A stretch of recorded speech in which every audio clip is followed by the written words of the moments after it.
Back in 2014, out near the Cascades, I was 42 and living alone in a cabin my grandfather left me. It was late September when I found them, just past that first cold snap that turns the Douglas firs dark. I'd been splitting wood behind the shed when I heard something that sounded like crying, high-pitched and desperate. Found them near the creek bed, two infants curled together under a rotted hemlock log. They were maybe 3 weeks old, eyes barely open, covered in matted black hair. No mother anywhere. I know what people think when they hear about raising wild things, but I wasn't thinking clearly. They were dying. I brought them inside.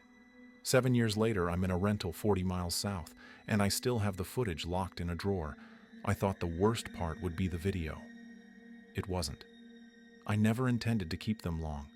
That first week, I fed them goat's milk from a bottle every 4 hours. Kept them in a pen I built from chicken wire and 2x4s. They grew, fast, doubling in size within a month.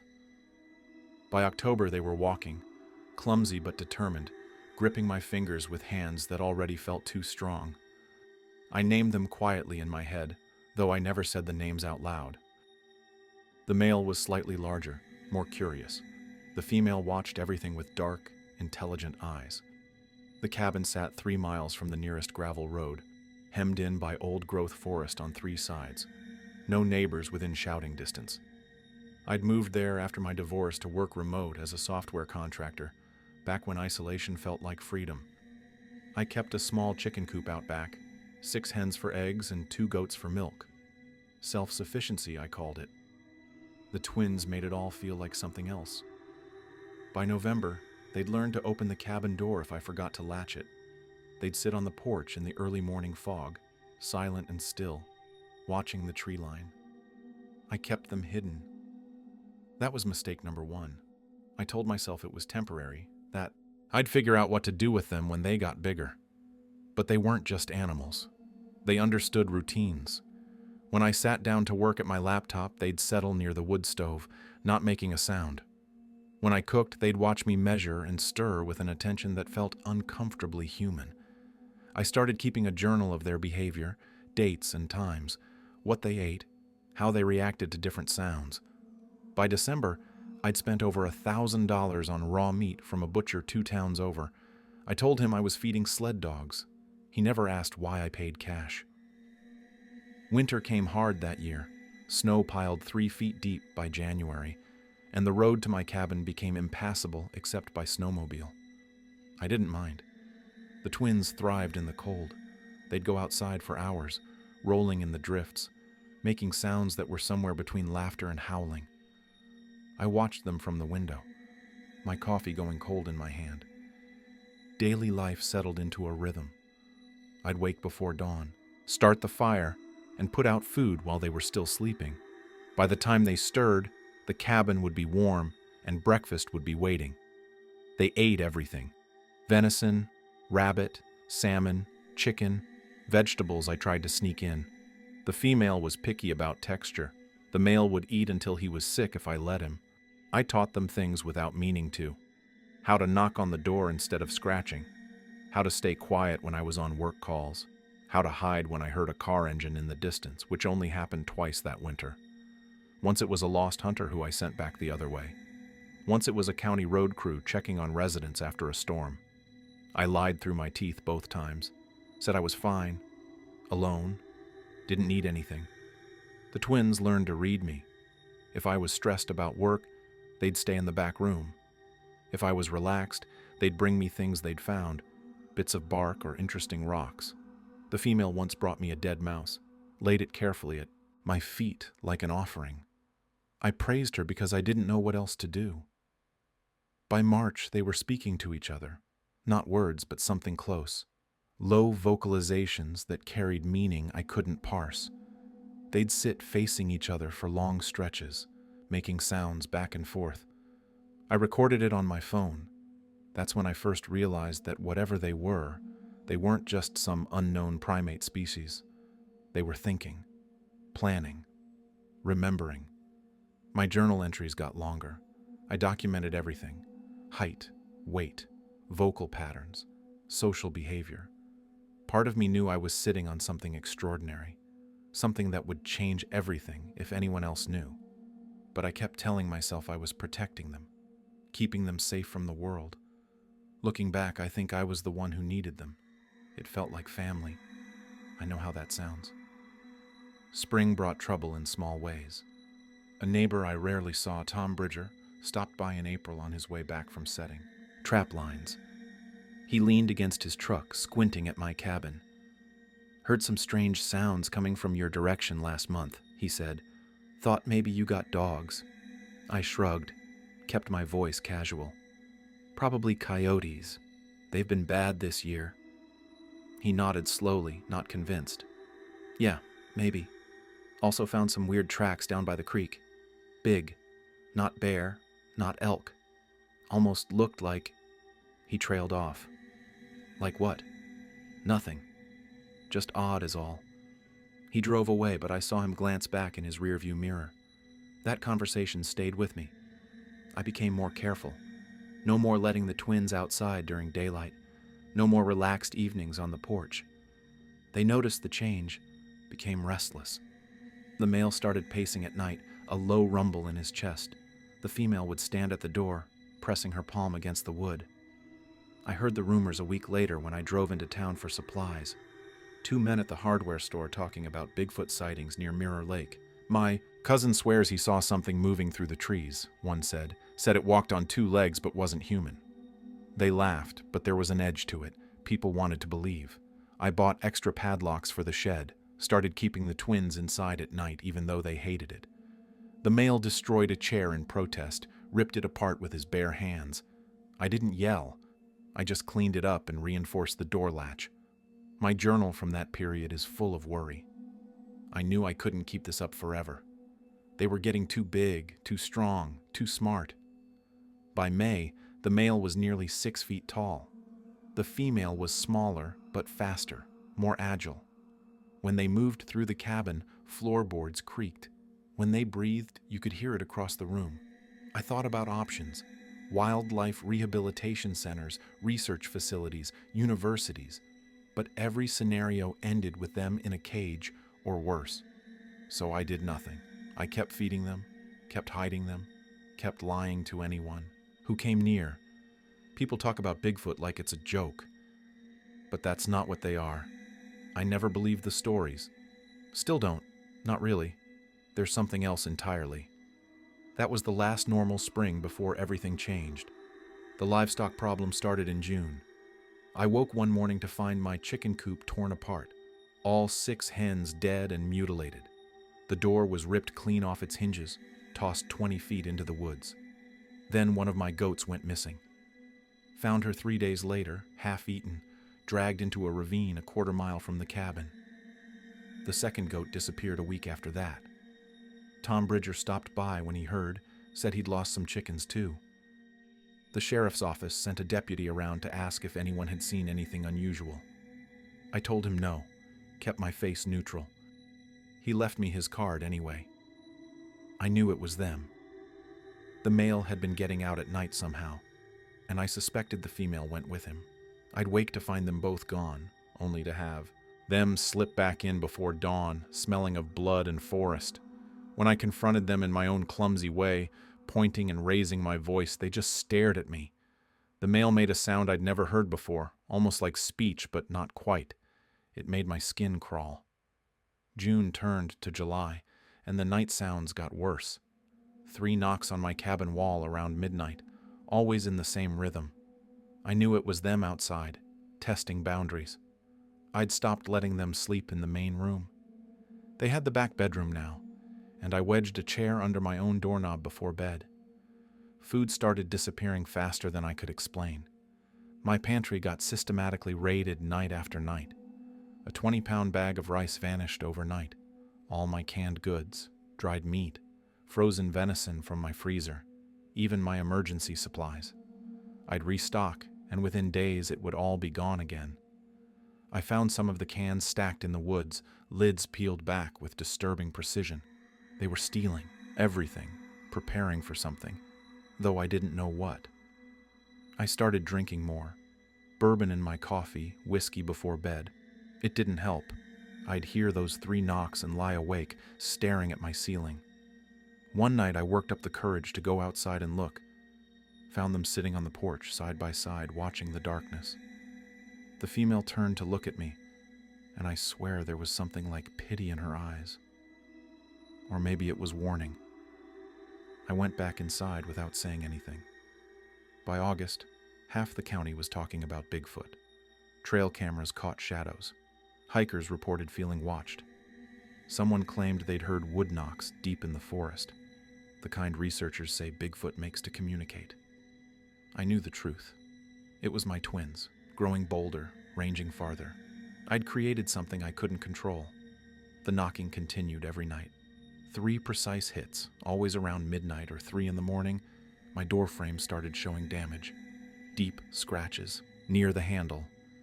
I reinforced it with a 2x4. It felt like living under siege in my own home. I found the first footprint in September, right before the 7th anniversary of finding them. It was pressed deep into the mud near my water cistern, 17 inches long and distinctly humanoid. 5 toes, a clear arch, a heel strike that showed weight distribution. I knelt next to it, my hand shaking. This wasn't some ambiguous track that could be explained away. This was undeniable. More prints appeared over the next week, around the cabin, leading to the shed, a trail that went off into the forest and came back. I tried to erase them with a rake, but they kept reappearing. It was like they wanted me to see them, wanted me to know they were moving freely now, that my locks and rules meant nothing. That's when I saw it for the first time, the way it really looked. I was carrying water from the creek, and something made me glance up. There, maybe 50 yards away, standing, between 2 cedars. The male, fully upright, broad-shouldered, covered in dark hair that caught the afternoon light. He was just standing there, watching me. Not hiding, not moving, just observing. I dropped the bucket. Water soaked into the ground. We looked at each other for what felt like an hour, but was probably 30 seconds. Then he stepped back into the shadows and was gone. My heart didn't stop pounding for the rest of the day. I tried to tell myself it was just an animal, that I was overthinking things. But that night, I heard them talking. Actual conversation, or something close enough to terrify me. Low sounds back and forth with the rhythm and cadence of language. I pressed my ear against the bedroom door. It sounded like negotiation, like planning. The female knocked 3 times on her side of the door. I knocked back, stupidly, an old routine from when they were young. She made a sound that could have been acknowledgement or could have been something else entirely. A shadow moved past my window, too tall to be the female.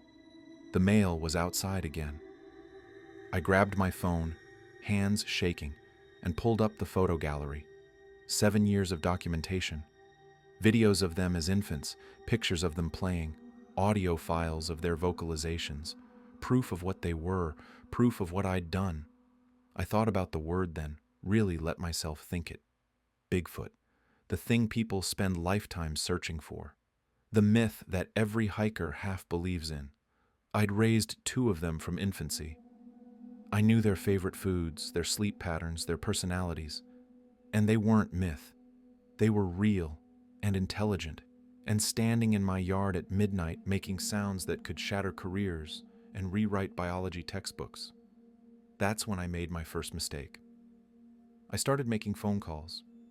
I'd been documenting everything for years, but I'd never seriously considered what to do with the information.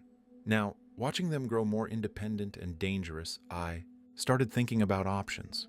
There were cryptozoology groups online, researchers who dedicated their lives to finding proof of Bigfoot. There were private collectors who'd pay anything for real evidence. There were hunting outfits that catered to wealthy clients looking for exotic trophies. I told myself I was just exploring possibilities, seeing what was out there.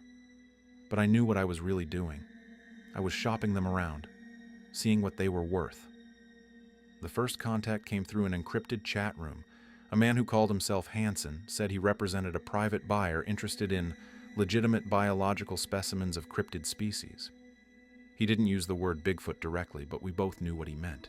He asked if I could provide proof of life. I said maybe. He said his buyer would pay 7 figures for a living specimen, preferably young and healthy. I didn't respond for 3 days. During that time, the twins became more aggressive. The male destroyed my porch, railing in an apparent fit of rage. The female stopped eating. When I tried to approach her, she bared her teeth and made a sound that raised every hair on my body. They knew something had changed. They could sense it. More contacts followed. A hunting guide in British Columbia, who said he had clients willing to pay whatever it takes for a guaranteed Bigfoot encounter. A private research facility in Montana that promised humane treatment and proper care. A documentary filmmaker who wanted exclusive footage rights. I responded to all of them, sent photos but kept the location vague, asked about logistics, safety, payment terms. The twins' behavior deteriorated rapidly. They stopped responding to any of my attempts at interaction. When I brought food, they'd wait until I left before eating.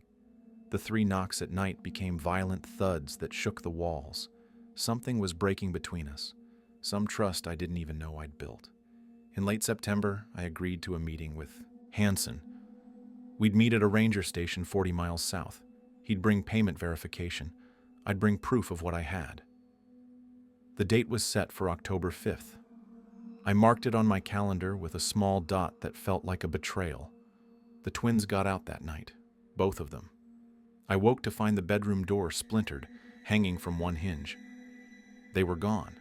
I grabbed a flashlight and ran outside, calling their names in my head even though I'd never spoken them out loud. I found them at the tree line, standing side by side, looking back at me. The male pointed at me, an actual human gesture. Then he pointed into the forest. The female made a sound like a question. They were talking about me, deciding something. Then they vanished into the darkness, and I didn't see them again for 2 days. They came back on October 3rd, 2 days before my planned meeting with Hansen.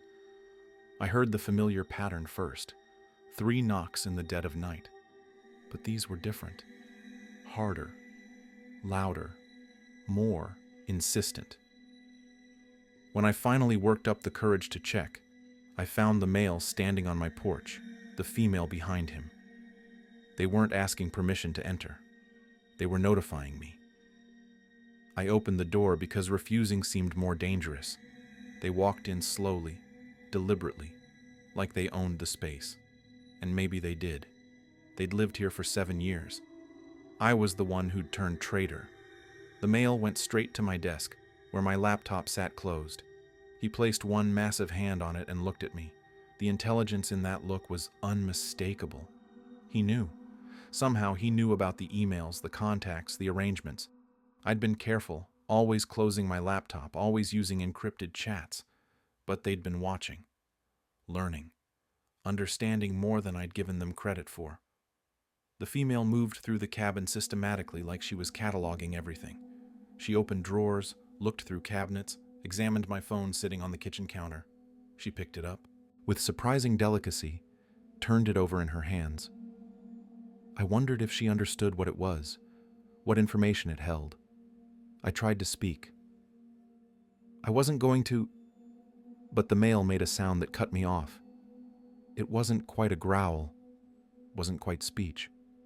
It was somewhere in between, and it communicated very clearly that he wasn't interested in my explanations.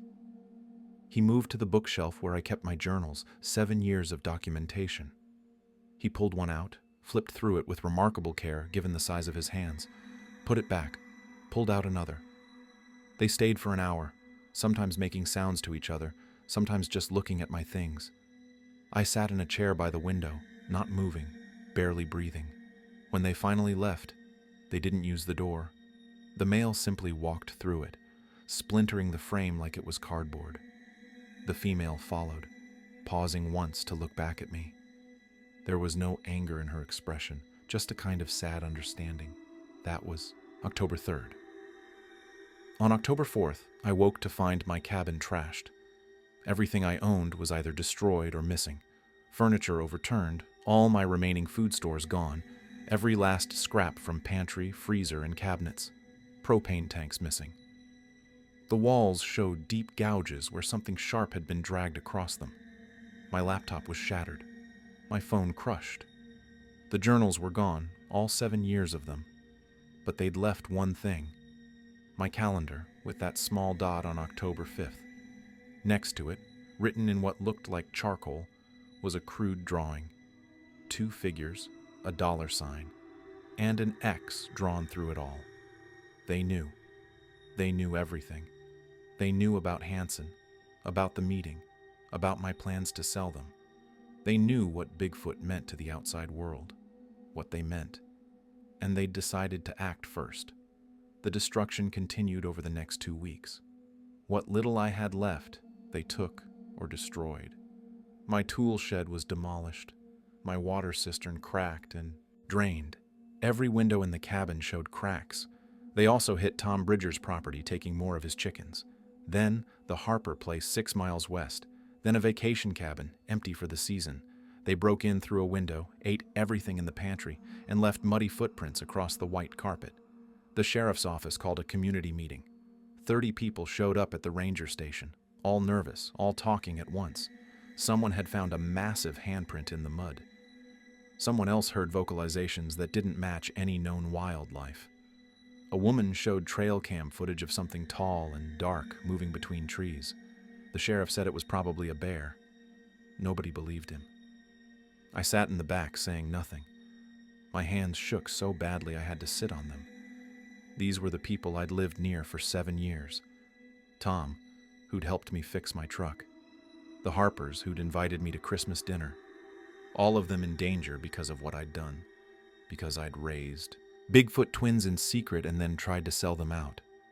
That's when Tom mentioned my cabin. "You're pretty isolated out there," he said. "Seen anything unusual?" Everyone turned to look at me. I felt the weight of their attention. "Nothing," I said. "Just normal sounds." The deputy, the same one who'd given me his card, watched me carefully. He didn't believe me. I could see it in his eyes. But he didn't push. Not yet. That night they came back to my place. I heard them before I saw them, that familiar sound of movement through the forest. They circled the cabin 3 times, knocking on the walls as they went. 3 knocks on the north side, 3 on the east, 3 on the south, 3 on the west. It was ritual. It was message. It was goodbye. When they were done, they stood in the clearing in front of my porch. I watched from the window, the lights off, not daring to move. The male raised his hand in that pointing gesture again, this time toward the road that led away from the cabin. Then the female did something I'll never forget. She placed her hand over her heart, then extended it toward me. It looked exactly like a human gesture of farewell.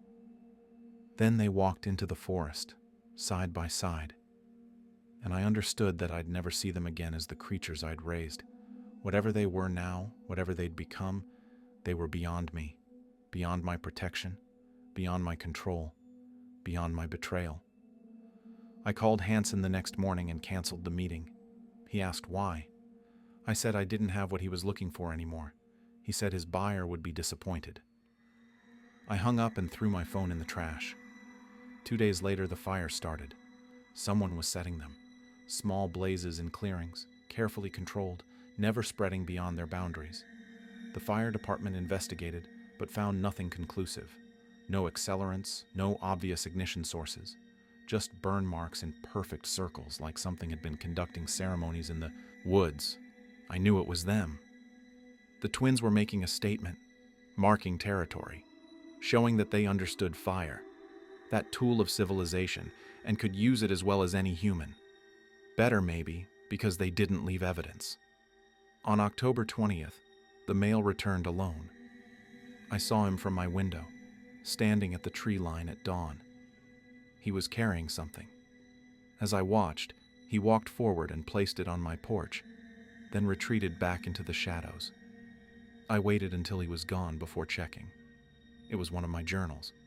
The first one from that September 7 years ago when I'd found them by the creek.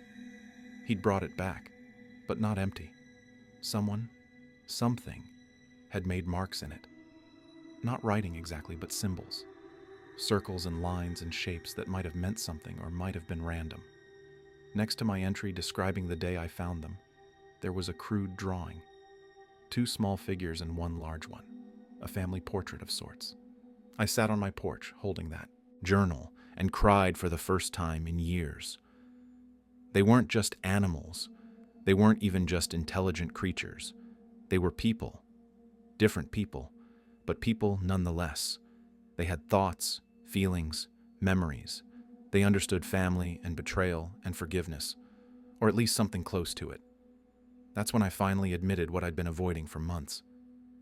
I'd planned to sell 2 thinking, feeling beings into captivity or death. I'd rationalized it by focusing on the science, the money, the opportunity. But the truth was simpler and uglier. I'd been willing to destroy them to profit from what they were, from what I'd helped them become. 3 days later, they destroyed my cabin completely. I wasn't there. I'd driven into town for supplies, and when I came back, the place was rubble. Not burned, just methodically dismantled. Every wall pulled down, every window shattered, every possession scattered across the clearing. In the center of the destruction, they'd left something. My camera, the one I'd used to document their growth. It was sitting on top of the rubble, intact. The memory card still inside. I knew what this meant. They'd left me the proof, the evidence, the footage of them growing up, learning, becoming what they were. 7 years of documentation that would change everything if I shared it. They'd given me a choice. I could destroy them with truth, or I could protect them with silence. I picked up the camera and drove away. I never went back to that cabin. The county eventually cleared the site, marked it as storm damage in their reports. Nobody questioned it. Nobody looked closer. I took the camera with me. I rented a place in Millbrook, 40 miles south, a small house at the end of a cul-de-sac. Neighbors on both sides, streetlights, regular garbage pickup. The kind of normal I'd been running from before. Now it felt like a fortress, like safety, like penance. The camera stayed in my sock drawer for a week, then a month, then 6 months. I'd take it out sometimes, late at night when I couldn't sleep, and scroll through the photos. Baby twins in a blanket, toddler twins learning to walk, juvenile twins playing by the creek, adolescent twins standing tall in the forest, adult twins looking straight into the lens with eyes that held knowledge and hurt. I understood the betrayal now, the full weight of it. I'd raised them to trust humans, to see me as family. Then I'd tried to sell that trust to strangers who'd have caged them or killed them. The fact that they'd figured it out before I could go through with it didn't absolve me. The intent was enough. The planning was enough. The moment I'd sent that first email to Hansen, I'd broken something irreparable. But they'd been merciful. They could have killed me. Should have by any rational measure. Instead, they'd warned me, showed me the evidence of my own betrayal, given me the choice of what to do with the proof of their existence. It was more grace than I deserved. I started therapy in March, told the counselor I'd lost someone close to me and was struggling with guilt. She asked who. I said family. She asked how they died. I said they didn't. They just left. Which was true enough. She said that sometimes the people we hurt find ways to survive without us, and that's okay. That we have to let them go. I nodded and paid my copay and drove home in silence. In May, a documentary crew came through the area. They were making a show about Bigfoot sightings in the Pacific Northwest. Interviewed locals, set up trail cameras, investigated the community meeting from October. I watched from my living room as they recreated the scene. They got everything wrong, made it look like mass hysteria, small-town folks getting worked up over nothing. But the deputy, the one who'd given me his card, he looked into the camera and said something that made my blood run cold. I think something was out there. I think maybe it still is. And I think someone knows more than they're saying. He didn't look at me when he said it, but he didn't have to. We both knew. The documentary aired in July. My phone rang twice that week. Once from Hansen, asking if I'd reconsidered. Once from Tom Bridger, asking if I'd seen the show. I didn't answer either call. I deleted my voicemail. I stopped answering my door unless I could see who it was through the window first. The camera stayed in my sock drawer. The truth stayed hidden. The twins stayed wherever they'd gone.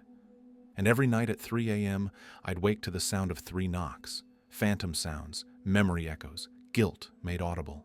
Years passed. The story faded from local memory. New mysteries replaced the old ones. Someone found a cougar in their garage. Someone else claimed they'd seen lights over Mount Rainier. The world moved on. I didn't. Couldn't. Every time I tried to throw the camera away, I'd find myself staring at it, unable to move. It sat there in my drawer like a loaded gun. Proof that would rewrite textbooks. Evidence that would launch careers. Footage that would make me famous or destroy me, depending on who believed it. I thought about what would happen if I released it. Scientists would descend on the Cascades. Hunters would flood the forest. Tour companies would run expeditions. Reality TV shows would stake out locations. The whole ecosystem of Bigfoot obsession would relocate to my former backyard. And somewhere in those woods, 2 beings I'd raised would become targets. Because that's what they'd become. Not creatures, not animals. Beings. People. Different people, yes. But people who thought and planned and understood betrayal. People who'd shown more mercy than I had. People who deserved to be left alone. I started donating to conservation efforts, forest protection initiatives, wildlife corridors, land trusts that would preserve habitat. It was meaningless, really. Absolution through anonymous wire transfers, but I couldn't think of anything else to do. In the 3rd year, I saw him, the male. I was driving back from Seattle, took a wrong turn, ended up on a logging road I didn't recognize. There was a figure standing by the tree line, maybe 100 yards ahead. Tall, broad, unmistakable posture. We looked at each other across that distance. Then he turned and walked into the forest. And I understood that he'd let me see him, that it was deliberate, that maybe he'd been keeping track of me too. I drove home and didn't sleep for 2 days.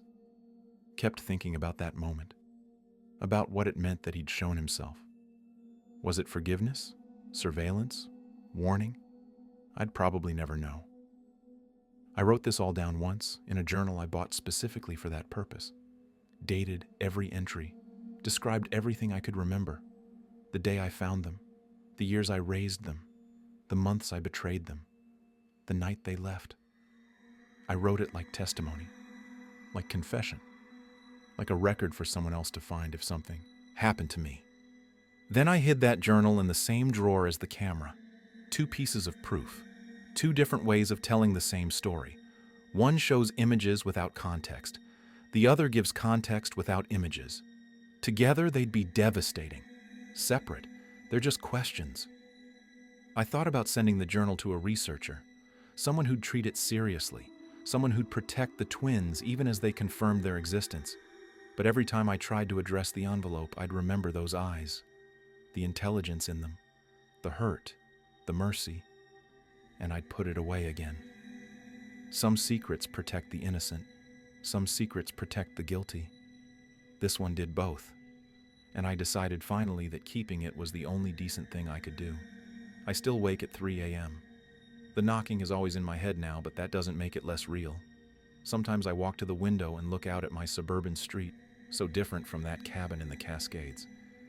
I think about the twins out there somewhere, living their lives beyond human interference. I hope they're okay. I hope they're safe. I hope they never have to encounter another human like me. Last month, someone posted new footage online. Grainy cell phone video from a trail near Mount Hood, something tall moving between trees. The comments section exploded, half the people screaming fake, the other half convinced they were seeing Bigfoot. The video got 7 million views in 3 days. Then it got debunked by a film expert who said it was CGI. The internet moved on to the next thing. I watched it 17 times, looking for anything familiar, but I couldn't tell. Maybe it was them. Maybe it was someone in a suit. Maybe it was just shadows and wishful thinking. The truth is, I don't know. I'll never know. And that's probably how it should be. I keep the camera in my sock drawer, the journal next to it. Sometimes I take them out and hold them. Sometimes I think about that day by the creek. 7 years of shared life that followed. Sometimes I wonder if they remember me the way I remember them, if they tell their story to others, if they have warnings about humans, if I'm the monster in their version. I know what people think when they hear about Bigfoot. Most don't believe. The ones who do spend lifetimes searching. They set up cameras, leave gifts, play call blasts, walk through forests hoping for a glimpse. They want proof. They want validation. They want to be the one who finally confirms what everyone else doubts. I had proof. I had validation. I had 7 years of intimate knowledge about what Bigfoot really is. And I learned that some things are more important than being right. Some beings deserve the dignity of remaining unknown. Some mysteries protect the vulnerable rather than taunting the curious. The twins taught me that, among other things. 3 soft knocks echo in my memory. I close my eyes and listen. Somewhere out there in forests deep and old, 2 beings live. Their lives in peace. They survive. They thrive, maybe. They remember. And they carry their own truth, separate from mine, untainted by cameras or journals or human need to document everything we touch. That's enough. That has to be enough. Because the alternative is unthinkable. The alternative is what I almost did. And I'll spend the rest of my life making sure that footage stays hidden, that journal stays secret, that those 7 years remain mine alone to carry. I owe them that much. I owe them silence. I owe them the very invisibility I almost stole from them. It's not redemption. It's not forgiveness. But it's the only thing I have left to give. So when people ask if I believe in Bigfoot, I say I don't know. And when they press me, when they ask if I've ever seen anything unusual in all those years living in the Cascades, I say nothing worth mentioning.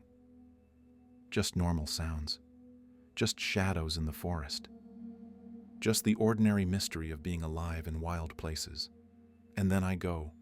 Home, check the drawer, make sure the evidence is still hidden, still safe. Some secrets are meant to stay that way. This is one of them.